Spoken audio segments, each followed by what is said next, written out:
Boston, you may know from their songs More Than a Feeling, Don't Look Back, but we're not here to talk about album sales. This band might be the most dysfunctional band ever. These are the guys who were in the band in the 1970s. Second from the left is Tom Scholz, the mastermind, guitarist, composer of the band. It's really his band. Second from the right is Brad Delp, the band's singer, and the man who's at the center of this story that we're reporting. March 9th, 2007, Brad Delp was found dead in his home in Atkinson, New Hampshire, of suicide.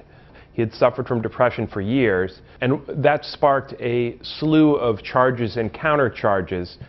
The Boston Herald's Inside Track reporters spoke to Mickey Delp. Mickey Delp and Brad Delp were married for 16 years.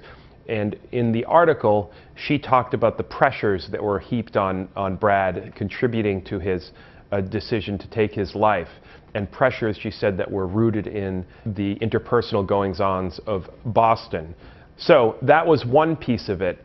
Then you had Tom Scholz, who had, over the years, had bitter feuds with the original members of the band, and that complicated relationship made them, in many ways, mortal enemies. Tom Scholz felt like he was attacked, and he then sued Mickey Delp and Connie Goudreau, her sister, for defamation. 3 years later, he sued the Boston Herald for defamation, and that's where we're at.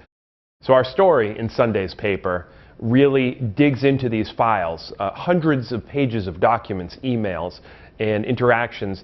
And the crux of this case is this.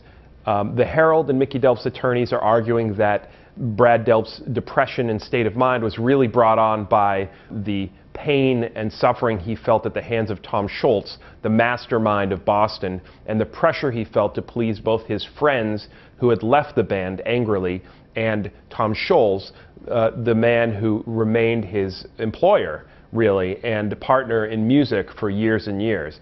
The other side, Tom Scholz's side, is bringing up the relationship problems that Brad Delp was having with his girlfriend and later fiancée, Pamela Sullivan. Through these documents, we learn of the troubles they were having through the last year of his life. It's a terrible thing because I don't think anyone is ever going to know why Brad Delp killed himself. He didn't blame anyone in the notes he left. He didn't leave a trail of, I'm doing this because of this. He actually said that he took full responsibility, and that, as his note said, I am a lonely soul.